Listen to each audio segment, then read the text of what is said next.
Pada tanggal 5 Oktober 2017 di pusat kota Hereford, Inggris, Harry Goodsall yang berusia 27 tahun sedang menjalani harinya seperti biasa. Dia telah mengambil cuti dari pekerjaan kantornya untuk melakukan beberapa hal dan sejauh ini semuanya berjalan lancar. Dia bangun pagi-pagi untuk membuat secangkir teh yang enak dan mengajak anjingnya jalan-jalan dan memperhatikan betapa menyenangkan cuaca sepanjang tahun dengan hampir tidak ada hujan seperti biasanya. Setelah pagi yang memuaskan setelah menyelesaikan piring dan cucian di apartemennya, dia berjalan-jalan ke toko di ujung untuk membeli susu, kentang, dan daging giling untuk pie yang direncanakan untuk dibuat sebagai makan malam. Secara keseluruhan itu adalah hari yang baik untuk menjadi Harry Goodsall. Tentunya tidak ada yang aneh atau tidak biasa yang akan datang untuk menggagalkan hari yang sangat menyenangkan dan biasa ini. Entah dari mana dan ke dalam apa yang dimaksudkan sebagai hari Harry Goodsall untuk dirinya sendiri, tiba-tiba muncul pemandangan yang benar-benar aneh. Berjalan di trotoar ke arahnya adalah seorang dengan pakaian antariksa lengkap, seperti yang dikenakan oleh NASA dan anggota Stasiun Luar Angkasa Internasional.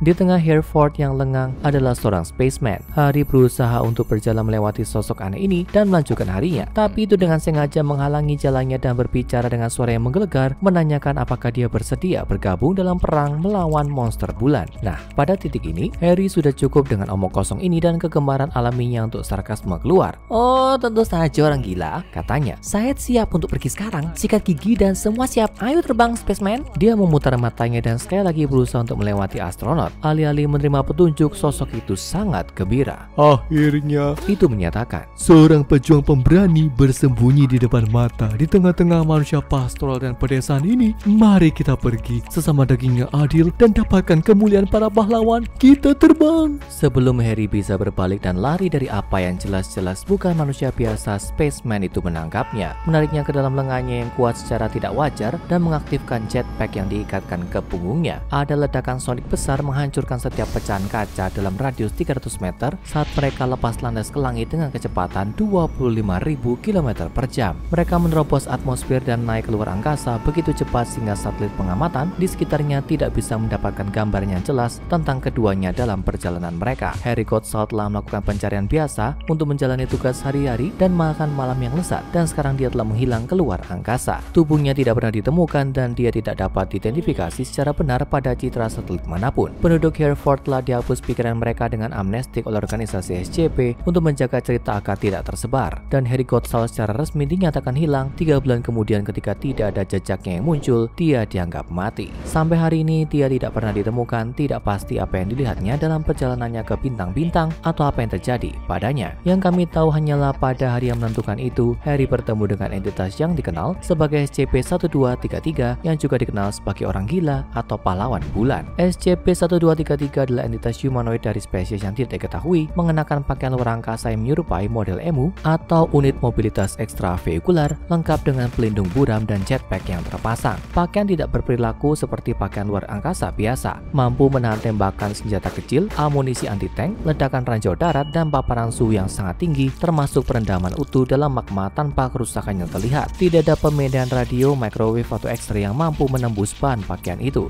Jetpack dilengkapi dengan sistem propulsi roket bertenaga tinggi yang mampu berakselerasi hingga 40.500 km per jam dengan kecepatan akselerasi dan deselerasi yang akan langsung membunuh manusia yang memakainya. Selain ketahanannya, SCP-1233 menampilkan tingkat kekuatan fisik yang tidak wajar, mampu mengangkat dan melempar barang hingga berat 65.000 kg tanpa kelelahan. Pahlawan bulan mampu berbicara dengan sadar dan fasih dalam banyak bahasa, mampu mengubah bahasanya tergantung pada bahasa yang dominan di area manapun dia berada. Dia berkomunikasi melalui pengeras suara yang terpasang di pakaiannya dan berbicara menggunakan bahasa yang berbunga-bunga dengan suara nyaring dan berwibawa yang biasanya ditafsirkan sebagai laki-laki meskipun jenis kelamin entitas jika bahkan memiliki konsep gender sama sekali tidak diketahui. Dia memiliki pemahaman bahasa yang kuat, tapi seperti perilakunya, pola bicaranya aneh, tidak menentu, dan terkadang sama sekali tidak mungkin untuk dipahami. SCP-1233 muncul setiap 4-5 tahun setiap kali mengikuti pola yang sama. Pertama, entitas akan jatuh dari ketinggian yang tidak diketahui di atas permukaan bumi, jatuh pada kecepatan terminal yang mirip dengan meteorit kecil atau kendaraan yang memasuki kembali atmosfer. Saat jatuh, SCP-1233 akan memancarkan sinar termal merah oranye, menyebabkannya disalahartikan sebagai bintang jatuh jika penurunannya terjadi pada malam hari. Kemudian dia akan mendarat di tanah, meninggalkan kawah besar dan menyebabkan gempa kecil di sekitarnya. Itu cenderung mendarat dalam jarak 7 hingga 30 km dari kota, biasanya kota madya yang lebih kecil dengan populasi 30 20.000 atau kurang. Kemudian 1233 akan keluar dari kawahnya dan menuju kota dengan berjalan kaki atau terbang. Biasanya tidak langsung menuju kota dan telah diamati, mengambil waktu mengambil rute pemandangan jika kamu mau dan terlibat dalam berbagai jalan memutar random. SCP-1233 telah meluangkan waktu untuk memeriksa berbagai objek termasuk peralatan pertanian, bangunan, dan tanaman. Kadang-kadang dia akan memetik tanaman ini dan telah diamati memetik kelopak dari bunga dalam apa yang hanya dapat diidentifikasi sebagai variasi antara planet pada permainan klasik dia mencintaiku, dia tidak mencintaiku. Terkadang dia akan mengejar serangga seperti belalang dan kupu-kupu, meminta mereka berhenti dan mengizinkan entitas untuk mengamati mereka. Suatu hari dia secara tidak sengaja menghancurkan kepik di antara tangannya dan menangis tanpa henti selama 25 menit berturut-turut. Setelah berinteraksi dengan serangga, dia juga mencoba berbicara dengan berbagai hewan. Telah terlihat mencoba menginterogasi seekor sapi tentang motifnya, menyapa seekor burung seolah-olah itu adalah pemilik rumah yang bertengger di atapnya, dan bertanya kepada seekor katak di mana tempat terdekat untuk mendapatkan sesuatu yang enak untuk dimakan. Tidak diketahui apa atau bahkan jika entitas makan itu telah terlihat menarik sayuran akar dari tanah atau memetik buah dari semak-semak dan pohon dan mendorongnya langsung ke pelindung tertutupnya, menghancurkannya dengan sia-sia dalam apa yang tampaknya merupakan upaya untuk memakannya. Secara alami upaya ini tidak membuahkan hasil. Apa kamu mengerti lelucon saya tidak membuahkan? Karena dia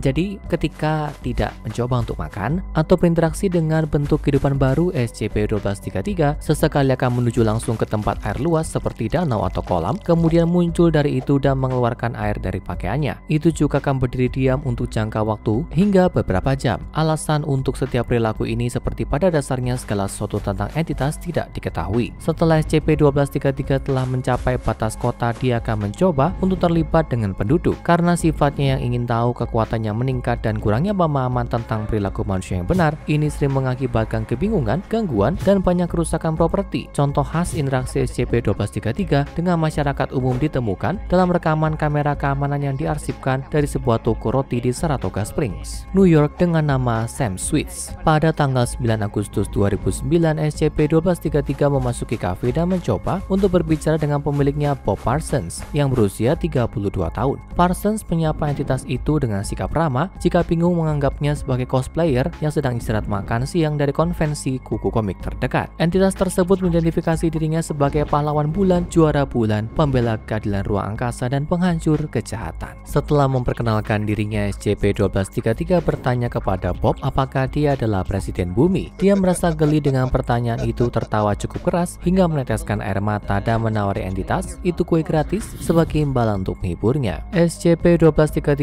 mengidentifikasi kue itu salah tentunya sebagai parkit dan menghancurkan itu dengan sia-sia ke dalam pelindungnya yang belum dibuka, menyebarkan remah-remah di seluruh meja dan lantai. Kemudian mencoba untuk melibatkan Bob dalam percakapan tentang monster bulan yang didedikasikan untuk bertarung di tanah airnya, kerajaan bulan yang agung dan megah. SCP-1233 kemudian bertanya apakah dia mungkin bisa berteman dengan seekor anjing dan membawanya kembali ke bulan dan mencoba merekrut Bob untuk bertarung bersamanya melawan monster bulan. Bob dengan kebingungan yang sangat sopan bersikeras bahwa dia harus tinggal di bumi dan terus menjalankan toko roti untuk memberi makan warga. 1233 mengucapkan terima kasih atas waktunya, mengucapkan selamat tinggal dan menabrak dinding beton, meninggalkan lubang berbentuk astronot yang berbeda. SCP-1233 menghabiskan sisa hari berkeliaran di lalu lintas dan menyebabkan beberapa kecelakaan, menerobos etalase kaca, menantang hidran kebakaran untuk pertempuran tangan kosong, membuat tumpukan sepeda curian di tengah taman umum, dan mengumpulkan anjing sebanyak mungkin. Kemudian mencoba menggunakan anjing tersebut sebagai jenis mata uang untuk membeli lebih banyak anjing. Akhirnya setelah meninggalkan semua kehancuran yang menyebabkan bingung ini, SCP-1233 mengaktifkan jetpacknya dan lepas landas dari atmosfer bumi, tampaknya kembali ke bulan. Tak satu pun dari klaim SCP-1233 tentang bulan telah diverifikasi, meskipun organisasi mempertahankan kontak dengan Lunar Area 32 untuk mengawasi orang bulan, kerajaan bulan, dan monster bulan 1233 yang dibicarakan. Sementara itu, organisasi hanya melakukan yang terbaik untuk menahan SCP-1233 dan meminimalkan kerusakannya sebanyak mungkin. Karena sifat fisik SCP-1233 yang anomali, tidak ada cara untuk menahannya secara fisik saat ini. Sampai metode penahanan fisik dapat ditemukan, tindakan sekunder akan diambil untuk menjaga orang gila bulan ini agar tidak menyebabkan kekacauan lagi, atau paling tidak mengurangi tingkat kekacauannya sebanyak mungkin. Ada begitu banyak malapetaka yang bisa kita cegah di dunia ini, terutama ketika ada astronot yang jatuh dari langit secara semi-reguler. Jaringan pengamatan satelit organisasi Argos atau sistem pengamatan global pengintaian atmosfer memasuki prioritas 2 status siaga tinggi setelah